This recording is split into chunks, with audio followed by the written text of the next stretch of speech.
చందమామ వెన్నెలవద కలువల మాటను కాదనక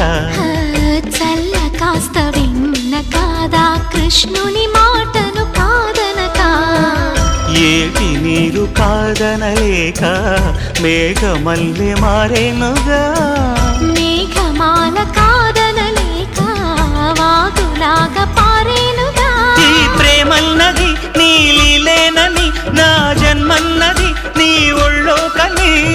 ఆదివి భూయవునంటే కాదనగలనా కాదనగలనా తారక దిగి వచ్చి తళుక్కున మనసిస్తే కాదనగలనా కాదనగలనా